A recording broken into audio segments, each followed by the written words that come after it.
Hello ସାଙ୍ଗମାନେ, ନୂଆ ପ୍ରଣାଳୀରେ ହାତୀ ଦାନ୍ତ ତରକାରୀ କରିବା ଆଜି। ହାତୀ ଦାନ୍ତ ମାନେ ମଞ୍ଜା।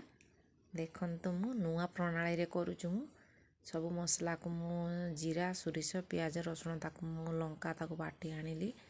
ବାଟି ଆଣିକି ତା ଦେହରେ ଦେଖନ୍ତୁ ମୁଁ ମାନେ କରେଇର ସବୁ ରକମ ଜିନିଷ ଦେଇକି ଲୁଣ, ହଳଦୀ, ତେଲ ତାକୁ ହାତରେ ଗୁଳେଇ ଗୁଳା ଦେଇକି ମୁଁ କେମିତି ବସେଇ ଦେଉଛି ଦେଖନ୍ତୁ।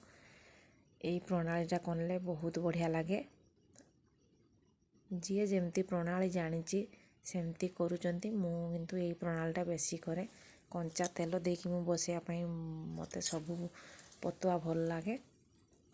ସବୁ ପତୁଆ ଭଲ ଲାଗେ, କିନ୍ତୁ କଲରା ପତୁଆଟା ମୁଁ କଞ୍ଚା ବସାଏନି, ତାକୁ ଟିକେ ଭାଜି ସାରିଲା ପରେ କରେ। କିନ୍ତୁ ମଞ୍ଜା କିମ୍ବା ଆଉ କୌଣସି ଟୁକେଇ କୁଲେଇ ଫୁଲ କି ଆଉ କିଛି ପତୁଆ ବସେଇଲେ ମୁଁ ଏମିତି କଞ୍ଚା କରିଦିଏ।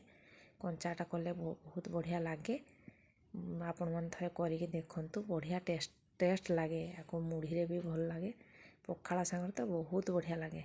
ମୋର ଆଜି ଆଇଟମ୍ ହାତୀ ଦାନ୍ତରେ ପତୁଆ। ହାତୀ ଦାନ୍ତ ମାନେ ମଞ୍ଜା। ଆପଣମାନେ ଦେଖନ୍ତୁ ମୋ ମଞ୍ଜା ପତୁଆ କେମିତି ରେଡ଼ି ହେଇଗଲା। ଭଲ ଲାଗିଲେ ଚ୍ୟାନେଲ୍କୁ